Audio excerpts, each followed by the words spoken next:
Olá, meus amigos. Olá, minhas amigas. Tudo bom? Estão prontos para mais um mapinha? Vamos conversar nesse mapa sobre os movimentos circulares uniformes, que são extremamente importantes para que você entenda várias situações do seu cotidiano e, obviamente, faça boas provas de vestibulares, tá certo? Olha a telinha lá, vamos lá. Vamos primeiramente começar definindo o que é um movimento circular uniforme. Por definição, o movimento circular uniforme, como qualquer movimento uniforme, é aquele cujo módulo da velocidade é constante a cada instante. Então você tem um módulo da velocidade constante. Mas aí você pode estar se perguntando, César, querendo me perguntar no caso, César, como eu vou diferenciar o movimento uniforme qualquer, um movimento uniforme qualquer, do movimento circular e uniforme? Bom, porque no movimento circular e uniforme, o vetor aceleração que existe, coisa que em vários movimentos uniformes não existe, nesse existe um vetor aceleração, que é a aceleração centrípeta, ele é perpendicular à velocidade. Lembre-se que na definição de movimentos uniformes a gente diz que a aceleração tangencial é nula. Tá? Poderia ficar subentendido ali que não existiria aceleração naqueles movimentos, mas existe, porque no movimento circular e uniforme tem aceleração. Essa aceleração ela é centrípeta e é perpendicular ao seu vetor velocidade. Está ali, ó, aceleração centrípeta perpendicular ao seu vetor velocidade. Então está definido o que é um movimento circular uniforme. Daí vamos para dois conceitos importantes para o entendimento desse movimento. Conceitos de período e frequência. O que é o período? O período, por definição, é o intervalo de tempo necessário para a realização de um ciclo, para a realização de uma volta, tá? Obviamente que por ser intervalo de tempo, a unidade do período sempre será uma unidade de tempo, segundos, minutos, hora, dia, século, enfim. E o que é a frequência? A frequência é justamente o inverso do período. Ou seja, enquanto o período mede o intervalo de tempo para a realização de uma volta, a frequência mede a quantidade de voltas realizadas naquele intervalo de tempo. Por isso que matematicamente a gente pode escrever que o período é o inverso da frequência, ou a frequência é o inverso matemático do período. Quando a gente fala sobre frequência, a gente precisa lembrar que existe uma unidade extremamente importante que é rotações por minuto. Mas essa unidade ela não é a unidade do sistema internacional. A unidade do sistema internacional de frequência é Hertz. Então, tá aí na sua telinha a transformação de Hertz para RPM. 1 Hertz equivale a 60 rotações por minuto, 60 RPMs, tá certo? Bom, mais um conceito importante, velocidade angular. Você vai tratar essa velocidade angular como a velocidade escalar nos movimentos retilíneos. Lembra de velocidade escalar média, ΔS por ΔT? Media o deslocamento escalar do corpo em um determinado intervalo de tempo? Aqui também, a velocidade angular ela vai medir o deslocamento angular do corpo, tá aí ΔΦ ou Δθ, a letra pouco importa, do determinado intervalo de tempo. Então, por exemplo, só puxando aqui, ó, rapidamente, se você pega a velocidade angular do ponteiro das horas de um relógio, você sabe que o ponteiro das horas de um relógio, ele anda 2π radianos, é o deslocamento angular dele a cada 12 horas. Então, me dá uma velocidade angular de π sobre 6 radianos por hora. Tá certo? Bom, bora lá, outro. Velocidade angular do movimento de rotação da Terra. Vou colocar aqui em torno do seu eixo. Rotação da Terra. Então a Terra anda 2π radianos. Ela dá uma volta a cada 24 horas em torno do seu eixo. O que daria π radiano sobre hora por 12. Então dessa maneira você encontra as velocidades angulares dos movimentos circulares e uniformes, tá? Sacou que as unidades sempre serão radiano por hora, ou radiano por minuto, radiano por segundo, radiano por dia, tá certo? Isso é uma obrigatoriedade, você não pode trabalhar com a unidade grau. Então, quando você une o conceito de velocidade escalar com o conceito de velocidade angular, você chega a essa equaçãozinha que diz que V é igual a ômega vezes R. E aí vai uma dica. Saiba que desde que você esteja trabalhando com as grandezas angulares em radiano ou radiano por hora, toda grandeza escalar é a sua correspondente grandeza angular vezes o raio. Se não, vejamos. Se nós chegarmos aqui e dissermos que ΔS... Opa, escrevi muito rápido, não precisava ser tão rápido. ΔS é igual a Δθ vezes o raio. V ômega vezes o raio. Ah, César, então é aqui, né? Deslocamento escalar é o angular vezes o raio. Pois é, velocidade escalar é angular vezes o raio. Isso aí vale sempre, César, sempre. Sempre. Qualquer grandeza escalar é a sua grandeza correspondente angular vezes o raio, desde que essas medidas sejam tomadas em radianos. Tá certo? Bom, vem as funções horárias desse movimento. Não tem mudança alguma em relação às funções horárias de qualquer movimento uniforme, só o encaixe de letras. Em vez de ser S igual a S0 mais VT, você vai colocar φ ou θ igual a θ0 mais ômega t, onde esse θ0, por exemplo, o φ0, tá, que está aqui, representa a sua velocidade angular, desculpa, a sua posição angular inicial, perdão. Do mesmo jeito que o S0 representava a sua posição escalar inicial.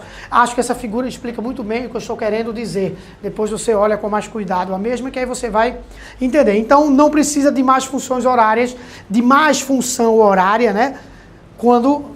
Caso você lembre da função horária do movimento uniforme em si. Bom, existe agora um quadro de relações importantes, onde é muito chato a gente pedir que tu decore essas relações, mas infelizmente são necessárias. O movimento circular cai em vários vestibulares por aí.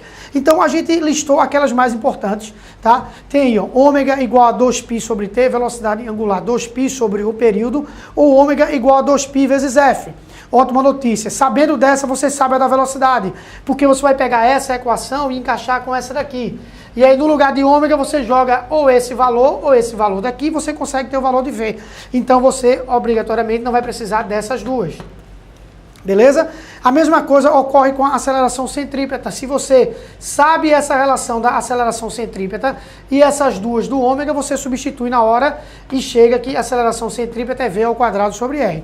Talvez aí seja uma forma mais tranquila de você decorar essas relações importantes e, como o nome diz, são extremamente importantes. Você não iria fazer o vestibular nem o Enem sem saber dessas equações, então você pode se surpreender na hora.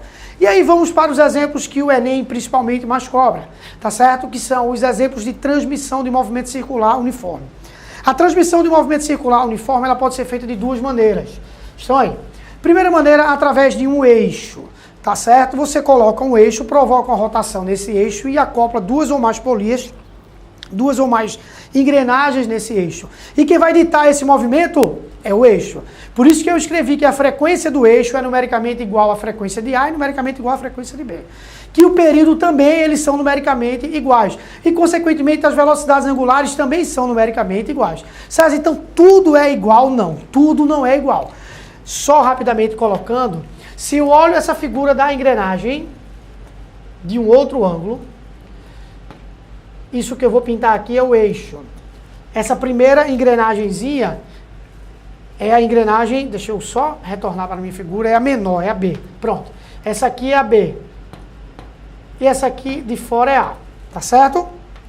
Imagine que esse disco dê um giro. Ou parte de um giro. Quando esse disco der parte de um giro, você vai perceber que esse ponto da engrenagem B e esse ponto da engrenagem B, da A, perdão, por exemplo, quando eles vierem daqui para cá, fizerem isso daqui, eles não vão ter andado a mesma distância, mas eles terão gasto o mesmo tempo. Mas eles não andaram a mesma distância. A distância de A aqui é diferente, distância de B, perdão.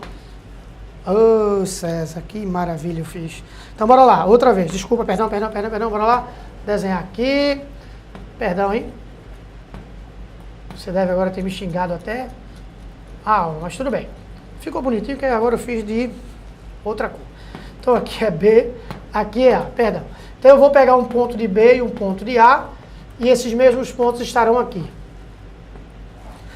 A engrenagem B não andou a mesma distância da engrenagem A, consequentemente elas não podem ter a mesma velocidade linear. Quem vai ter maior velocidade linear é A, terá maior velocidade linear do que B. Por isso que nas corridas de atletismo com pistas circulares, os atletas não podem partir alinhados, senão o atleta que partisse nessa raia iria dançar, porque ele ia ter que andar uma distância maior do que o atleta dessa raia. Então, os que partem nas raias mais externas, eles partem mais à frente para compensar o fato da distância, tá certo? Agora eu literalmente posso apagar. Bom, beleza. Esse é o primeiro tipo de transmissão de movimento circular uniforme. O segundo tipo se dá através de um contato, seja ele direto ou indireto, entre as engrenagens ou através de uma correia ou uma corrente, onde as características estão expostas aí. Velocidade de A igual a velocidade de B, que é igual à velocidade da correia ou da corrente. As frequências, elas não são iguais. É só você pensar assim. Imaginando que essa engrenagem A tenha, por exemplo, 10 dentes e essa engrenagem B tenha 40 dentes, quando elas girarem, cada um dente de A tem que coincidir com um dentinho de B. Sendo que A tem 10 dentes, por exemplo, B tem 30, 40, vamos pôr 50 dentes, para o cálculo ficar bem exagerado.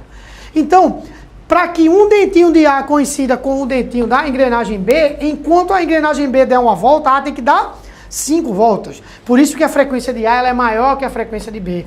Por isso que a velocidade angular de A é maior que a de B, porque A percorre sempre distâncias maiores angulares no mesmo intervalo de tempo, porque dá mais voltas. Em compensação, o período de A é menor do que o período de B, porque se ele no mesmo intervalo de tempo dá mais voltas, o período dele é menor, tá certo? Esse tipo de transmissão pode ocorrer ou no contato direto entre as engrenagens, ou através de um contato indireto feito por uma correia ou por uma corrente. E aí você lembra especificamente do exemplo da bicicleta, que não custa nada a gente colocar aqui, mesmo sabendo que você já pode ter em mente isso daí, mas eu não vou arriscar. Temos aqui uma bicicletazinha, a sua transmissão, o pedal, a coroa, a catraca e a roda. Tá aqui, coroa da bicicleta, roda e aqui a catraca. O que é que está ocorrendo aí? Bora lá. Transmissão de movimento entre a coroa e a catraca. Segundo tipo, contato indireto, tá? Feito por uma correia. Onde, se a coroa, por exemplo, der uma volta, essa catraca dá 2, 3, 4, 5, 6 voltas, dependendo da relação de dentes entre essas engrenagens. Porém, a catraca e a roda estão presas ao mesmo eixo. Então, quando essa catraca, por exemplo, der 6 voltas, porque a coroa deu uma volta, a roda que está no mesmo eixo dessa catraca vai também dar 6 voltas. Então, você ganha velocidade. Então, quando um ciclista quer ganhar velocidade, ele põe exatamente essa configuração de engrenagens. Ele coloca a coroa maior que a catraca. Quanto maior for a relação da coroa com a catraca em relação ao número de engrenagens, maior é a velocidade adquirida para cada pedalada. Obviamente que quando ele quer ganhar força, a relação é justamente ao contrário, mas a gente não fala sobre isso, disso nesse mapa mental. A gente fala no mapa mental mais à frente, tá bom? Retorna comigo aqui, ó. Entendeu? Viu a importância desse mapa mental? Dá para buscar também alguns vídeos na internet, algumas informações práticas para tu colocar no cotidiano e entender realmente o movimento circular e uniforme. Pode me cobrar, vai acabar caindo no seu Enem, tá bom? Aquele abraço, tchau, tchau. Resolva os exercícios. Abração.